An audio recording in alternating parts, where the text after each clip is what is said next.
we got a lot of creative people now that, I don't know where this is going, man. It's so cool to have that journey of like, yeah, sure, let's do that. Yeah.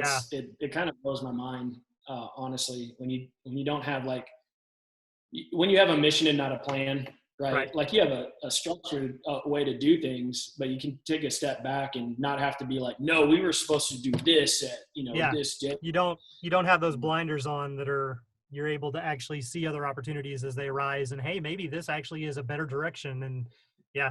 Yeah. Well, because I'm telling you, man, the thought process that we had and I think a lot of people do this, they want to do it in their own communities, and that's great, but there's no overarching. There's no way to connect that. So, like when we started, it was literally one veteran and 12 beekeepers, or one beekeeper and 12 veterans. And it just didn't allot the time that's necessary, because people then, you drive the you don't matter. Like you literally self-perpetuate in good intentions. Right. You perpetuate the cycle of you're not that important. Yeah. It's a feeling, and you can't really control that feeling. You can do as much as you want, but it's like, well, how come you talked to them and you didn't talk to me? How Exactly. come? Exactly. Yeah. I didn't get that one-on-one with you, so therefore I don't feel like I was important as this other person. And you need that one-on-one connection and mentorship. Absolutely. Yeah. It's amazing how that human factor comes in so often, because that is what our lives are. Mm-hmm. And when we saw that, and of course my background's in Lean and Six Sigma, so everything's about process efficiency. So all we're really doing is building a system to connect. Yep. That's it. Like it's not some crazy, off the wall type of thing, but we just have a specific purpose for that. And that's what drives that. Because at some point, I'd love to, because we have our tech company as well, right? I'm trying to automate a bunch of this stuff so that they can apply, and then like zip codes match up, and then boom, like an email comes out, and then there will always be a human, because I didn't talk about that. But to make people comfortable, when somebody applies, we call them. We talk to them. We want to know who they are. So I've talked to literally every single person that's on the spreadsheet. Like, Yep. It's nuts. And we want to do that because there's a person behind it. And then we talk to the newbie, we talk to the mentor. Is this going to be a good fit? We can judge that overarching, like, hey, are these values aligned and stuff like that? And then some questions we ask are, well, you're a female. Are you okay having a male newbie? Some people say yes, and some people say no. Right. Totally cool. It's Right. not a judgment. I can understand that. It's a safety thing. So, and others don't, right? And so we go through that, and then we get them both on the phone or a Zoom call together. So there's a warm handoff of trusted relationships, and then they meet in person. Very so cool. we try to make it as comfortable as possible, so that people aren't just cold meeting somebody at I'm at Starbucks with a rose, like that's ridiculous. That's next time I'm in town, Steve. That's how we're going to meet. I'm going to be at Starbucks with a rose. But we try to put as many safety measures in place as we possibly can. And I forgot to mention, Semper Fi Fund wants to get in on it as well. So there's like this organization doesn't cost anything to run. Right. It costs time, Right. but there's no money involved. Like even the beekeeping associations, you still got to pay like rent on the facility and, things like that. If you want food and things like that, we've tried to eliminate all that for the lowest cost level for somebody to be able to get in, because it can be quite expensive. It can. It absolutely can. Just by making that simple change of, we don't want you to be a beekeeper your first year. We want you to learn. Yep. And being able to explain that, they go, oh, that makes sense. Yeah. Because trust me, the first time I lost a hive, I almost quit. Yeah. Because I didn't want to kill any bees. I was like, nope, this isn't for me. And I've been on removals with another Navy veteran. And he was like, dude, if you weren't here, I would have quit. I wouldn't have known what to do, and I would have walked away and told the people that I didn't know what I was doing. I'm sorry. Yeah. And I was like, and you're good. And now, he's a part of the organization as well here in the Houston area. And he could have said no. What if that's the one guy, right? Right. The one guy that says, man, now I can't even do this. Right. Right. Because when you're in that depression state, anything will take you down. Yep. Anything. So it's like, oh, I can't even be a beekeeper. Man, I thought this was going to be cool. All these other people on Instagram and Facebook and YouTube are doing it so easy, and I can't even do that. I'm worthless. Boom. And now that negative self-talk goes in. I am notorious for saying on the podcast that Facebook and Facebook and YouTube are the devil. Like, don't go out there and watch, Joe Schmo may just like to spout whatever he wants. It doesn't mean he knows what he's doing. And I've went off on this tirade numerous times, but on Instagram, there are individuals out there that they're doing it for the followers, and they're doing very inappropriate things so that they look more seductive or more appealing to certain audiences. And what they don't realize is, so whoopee, you've gained an extra 1,000 followers with that one post. But at the same time, I get the fallout from that. And I get the calls from these teenage girls that are feeling like they can't be a good beekeeper because this is the representation they saw online. This person out there without a veil and in a tank top and holding the bees without any protection. And then I'm like, you live in Texas. We have mean bees. You absolutely need to have a veil at the very least. If you're not comfortable barehanded, put gloves on. Always light your smoker, and don't put yourself in a situation where you got stung so much you couldn't move your fingers because you were trying to emulate this other person who's literally just trying to get likes. And that stuff just infuriates me. Some of them are experienced beekeepers, some of them aren't. You have, like you just said, like sexualizing beekeeping, and you got these people with 25,000 followers on a page that has nothing to do with bees. Yeah. Like it's like Save Bees or something, and it's like random girls in t-shirts that if you look through their scroll, those are the same posts that they've been posting for 3 years. Yep. Right. Yeah, and it's probably not even really that person. And I'm like, what the? We're over here like doing something, and like, come on, man. So that's why I'm always like, that's the best thing you can do for really any platform. But for us, is like and share, and hopefully, as things continue to grow in Texas, because I was talking to the guys from Brazos Valley, and I was telling them about our budding relationship, and he's like, dude, this is awesome. We've been looking for something like this because, like Louisiana, they had a whole veterans initiative. So Jennifer calls me from Louisiana, and she's like, I'm going to send you this one guy because we were starting to talk about something like this, but didn't know how to do it. Right. So now a program that you're trying to start in 50 different states, all for your own reasons, all those learning curves, we can eliminate that and save lives today instead of whenever you get through like finishing your plan. Or whatever that looks like, right? You shouldn't have to reinvent the wheel. Like you guys already have it set up. You've got the structure. There you go. Let us help you implement this so that you can hit the ground running and do because we don't want to have anything to do with your bylaws and, we don't want to be in your organization. We want to be a resource for your organization. Right. So it's not like, oh yeah, well, Hives for Heroes is now going to come in and y'all need to be having meetings on Tuesdays because that's when I'm available. Right. What? Like that doesn't make any sense. Like you literally go, okay, you keep doing what you're doing, and we just want to get this guy and go whoop, right here, and you just keep doing what you're doing.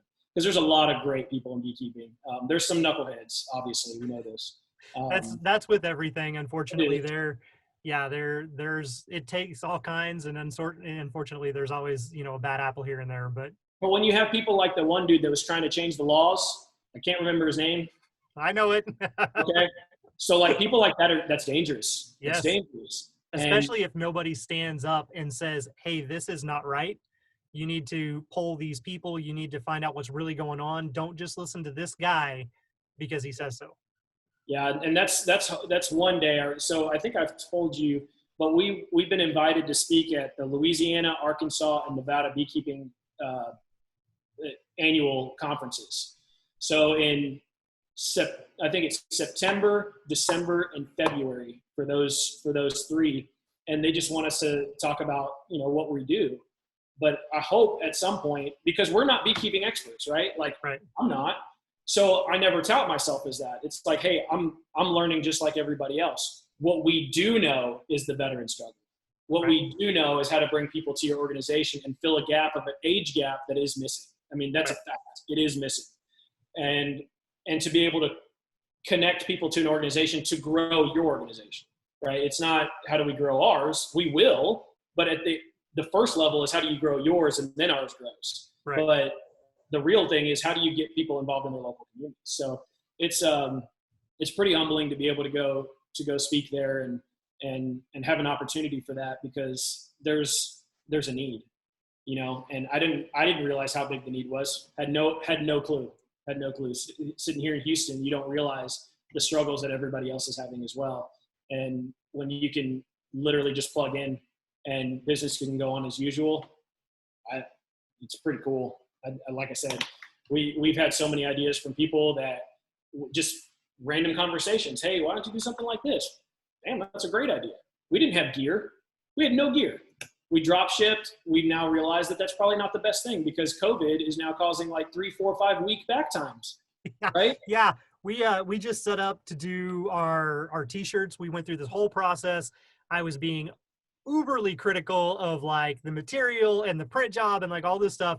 We finally got it all worked out. And then all of a sudden the system locks down.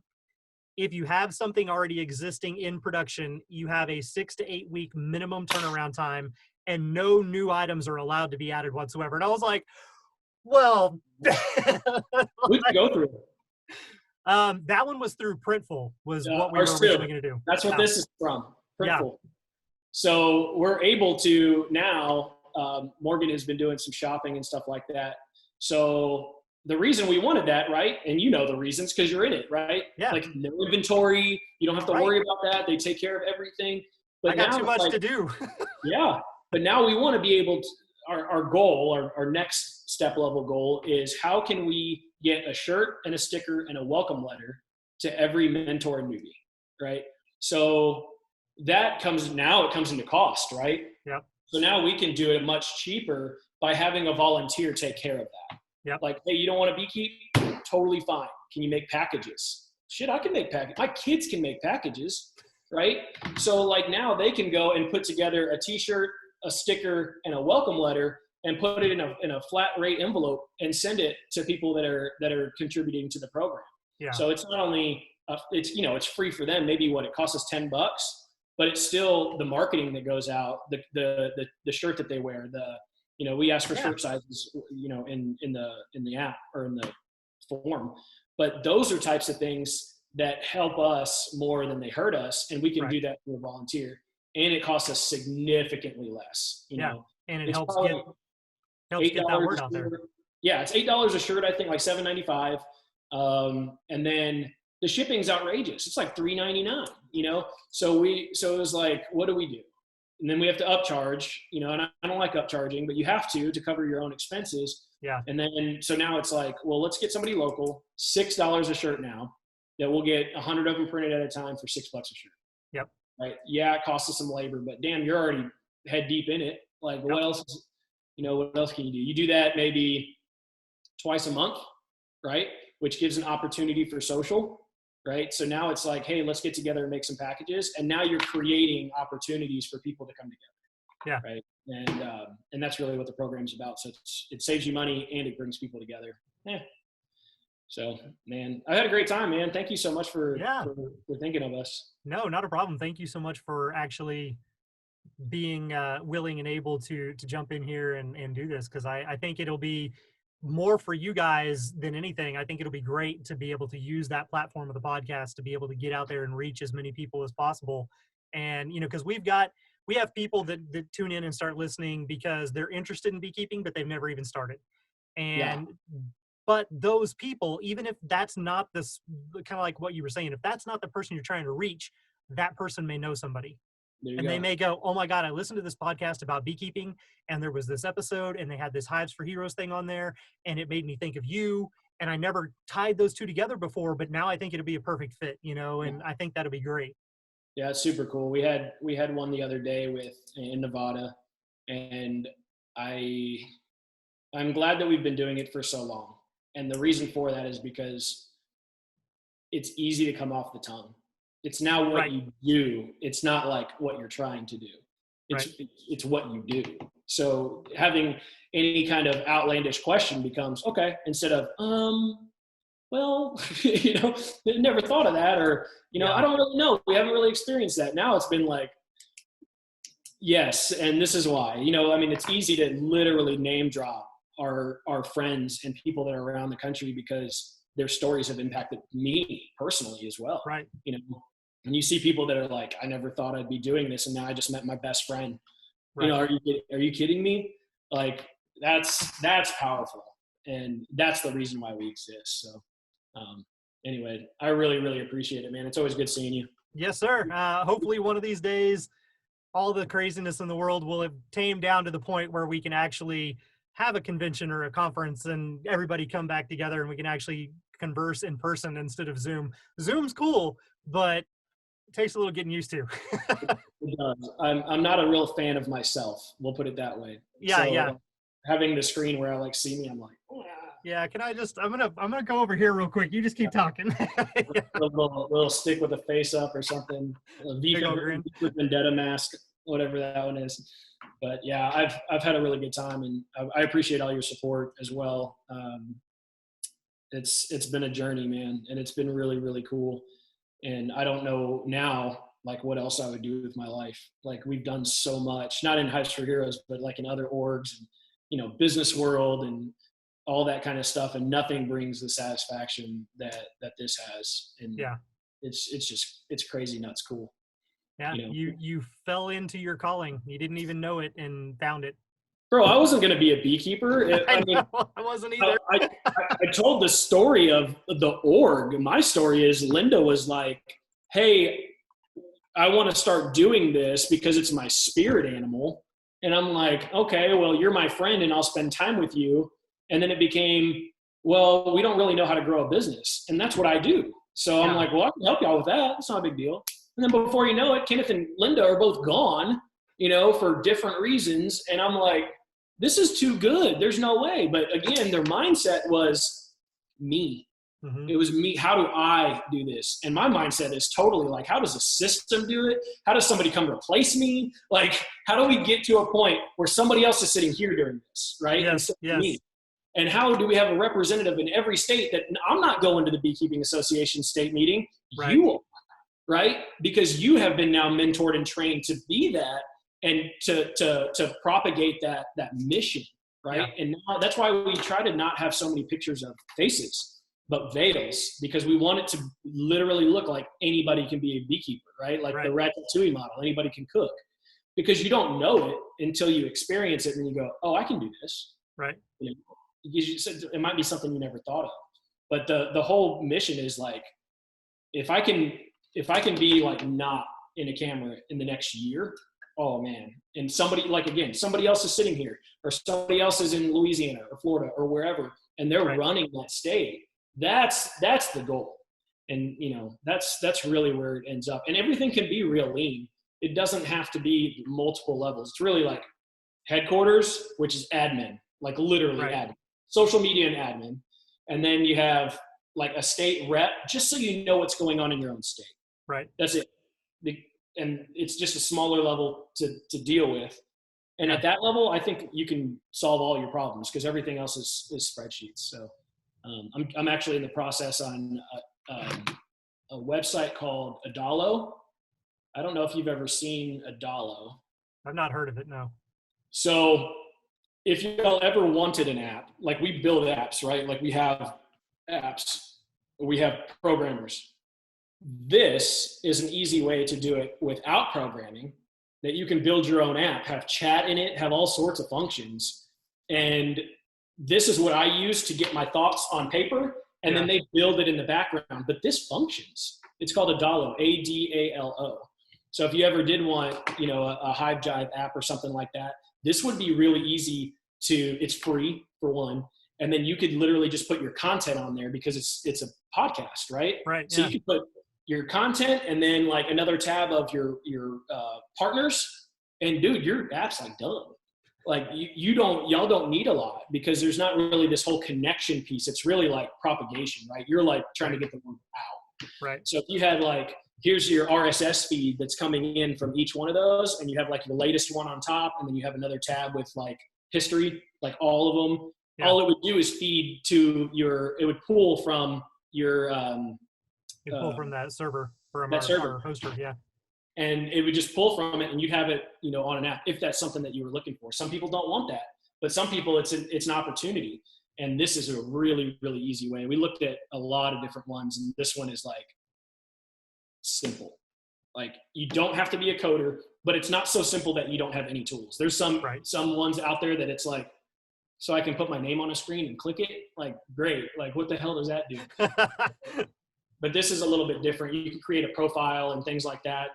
If you wanted to, you could have a community chat. Like, you already do that probably on Facebook and Instagram, right? Well, we don't do a community version. And this is one of the things that if I had a quarter for every question that I've ever answered, I'd be so rich.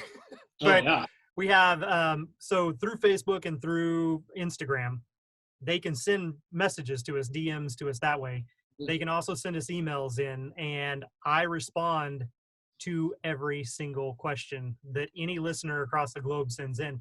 We have a couple of volunteers that will go through and help us kind of monitor some of the stuff. And so sometimes they may get like an email response back that'll say, hey, we're going to put this on the show, or John's going to address this, or John will respond to this tomorrow, kind of thing. Just cool. So somebody knows that we saw it and it will be, it will be addressed. But most of the time, especially now that that COVID and everything has happened, I'm not as crazily all over the place as I was. But yeah, most of the time, anybody that sends in a question, I answer. And I go through and I do evaluations and I talk with people and build relationships and whatever. And that was not ever on the horizon. That wasn't a thing, but that's just kind of one of those things that happened. But yeah, like you said, you just build and you grow and you're just like, okay.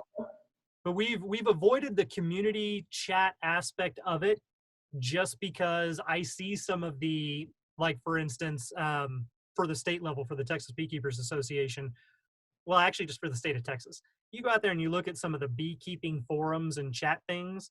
And like you said, there's always sometimes that individual, and there'll be these people in there that are just stirring the pot or causing drama. And so we've kind of moved away from, we don't necessarily we want everybody to feel like they're a community, and we'll share your stories on the show. You write in and you tell us something and we'll share it with everybody. And like our listeners kind of interact with each other through us. And that's awesome. But I don't want to actually have a thing out there where you've got somebody on there telling somebody else, no, that's not how you do it, or that's wrong, or that should be this way, So I'm like, nope. That's even better, because you can control the content and you don't have to deal with drama. Yep. The reason for most of the stuff that we do on our group page, are you on the group page? I don't think so, no. Okay. But I'm also not on Facebook. Oh, there you go. Okay. Yeah. With the exception of the business pages for my 3 business entities under Wicked Bee, and then for the Hive Jive. You already got those. I'm not on Facebook. I don't get out there. I don't participate in the forums. My last forum that I did actively participate in was for the Travis County Beekeepers. And then when I transitioned away from being an officer at that club, I don't do any of them. Yeah. No, it's not horrible, but it's another level for you, because you already do, all the other ones as well. So, yeah. Too many irons in the fire. Too many irons. Yeah. I need to follow your structure in a lot of regards, where I have a lot more people. You know what? You're amazing at this. How about I just let you deal with that, and I'm going to focus on this over here instead. Yeah, Valerie yesterday, and we're always going to be supportive, right? Like if somebody shows an aptitude of something, we want to be supportive. There was a lady out in, I want to say Massachusetts. This is crazy. These are the good and bads, right? There's a lot of good stories, but there's also some bads. She, comes in, wants to be a volunteer. Super great. Then I schedule a phone call with her so we can get normal. This is normal process, right? So I can get to know her. She proceeds to tell us everything we're doing wrong and how to fix it, not knowing that these things are either things that we've thought through, things that we are doing, right. Whatever. And so my thought process was, okay, well, maybe you'd be a good documenter because you're very detailed. Okay. So I'm trying to pull out a strength, right? Right. And then she's like, yeah, I'm a really good documenter. So she sends me her notes that are fucking ridiculous. And I'm like, I don't know what to do with you. I don't know, because you come in kind of I know better. Right. Right. And to be honest, if you do, please, we want that. But to come in kind of aggressively, you're doing this all wrong, because I am the person I'm not necessarily non-confrontational. Right. So when you're attacking me in the organization, that's weird. And I let her get all her stuff out. And I said, look, here's what I kind of think. I think you should start your own organization. And I think you should do that because you obviously have a lot of great ideas. And I think you should implement those. And she's like, no, that's not what I meant. I was like, it might be not what you meant, but it's what you said. Right. And, basically, again, like, y'all are doing everything wrong and this is how you can fix it. It's like, right. But how did you find us? Like, right. Y'all should do more stories. Well, you can only do so much that your audience can absorb. If you have a testimonial every day, that's annoying. Yep. Every week, well, now you're sending messages of several things. One, your organization is long enough to have 52 people that are sharing their testimonies. They're willing to, they're proud of the organization, and it's long lasting, right? And you can get to know these people. Those people become empowered by them having their face attached to what they want. And then it becomes, how can I get somebody else to be in the same position that I'm in? Which is where that empowerment drives the curiosity of, how can I be a mentor? And that's where all that stuff comes. There's a whole bunch of social psych behind it. It's not just like, oh, let's go build an organization. Right. It's very much how, because of our why, it lets us drive it a different way. Right. And, well, how can we get donations? Because then every other post would be like, hey, donate here, donate here, donate here. Yep. I guarantee you haven't seen a single post that says donate to us, because there hasn't been one.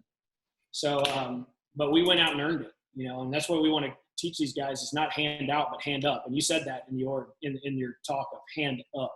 Yep. This is a hand up, not hand out. Anyway, man, I know you got to do some editing or something else, and you're busy. Yeah, I've got a whole day, but I did set aside up until lunchtime for me today, because you never know with technology and goofs and glitches. And then obviously, like, anytime we've done this, I always go through and we'll chat and stuff afterwards too. So I kind of try to allocate in enough time for the episode, but then also to have a conversation. So but yes, I will absolutely let you get back with your day, and I do appreciate it again. Thank you so much. I'm gonna go do a bee removal over here in South Houston now. Ooh, sounds fun. Right in the middle of the day when it's nice and toasty and humid. It's nasty. And one's a swarm on a tree, so that should be okay. The other one's in the side of an apartment wall that's now actually getting into the apartment. So joy. I know you said you don't want to, well, I could, do you know Charlie Agar? I don't know. Okay. So I don't know how far he might be able to travel out there, and they might be able to work something out, but he is actually doing a reality TV series, docu-series on bee removals, and it is based here in Texas. Charlie Bee Company? Yeah, Charlie Bee Company.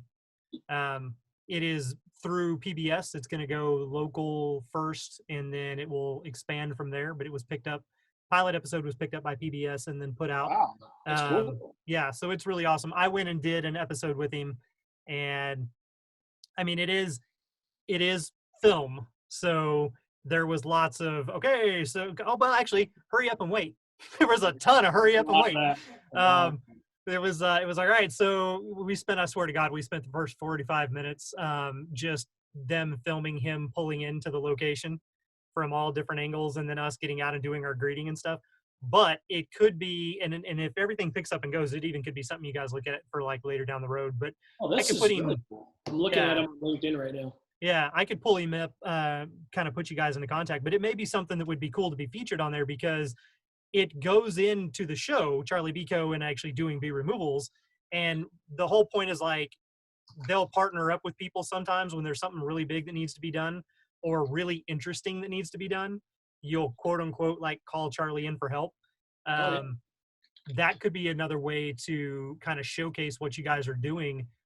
From the removal, you'll still be doing a removal, but during the removal, you'll get to tell the story of, hey, this individual is a volunteer and he's a veteran, and this is what our association does and how and why and how it all works out. So that could be an interesting connection to make. I'll put a bug in his ear and see if he thinks that it would fit in with their first season somewhere, and if not, maybe the second season if it gets picked up afterwards for the second. That's really cool. I've always admired people that can do that kind of stuff, like you, like doing this podcast for people that are creative, and kind of, there's a little bit of having no fear. like there's a lot of anxiety and fear that comes with this. And a year ago, I would have never been on camera. Like it just wouldn't have happened. And, you know, I've had to overcome a lot of like self non-validation, I guess you could say. Yeah.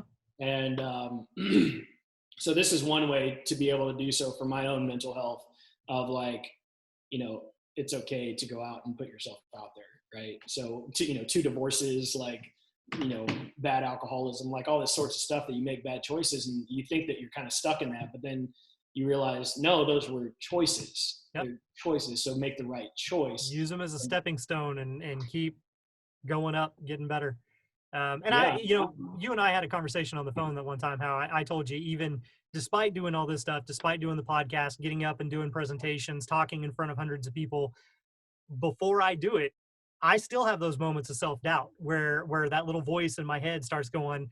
I think that's what I was telling you about. I had the opportunity to potentially, we don't even know if the actual convention is going to happen, but potentially do the American Bee Federation conference. That is so they cool. Invited us to come out. And my first response was, what the hell am I going to say to all of those people? Like, those people that's the top level of, what do I have to contribute to that, you know?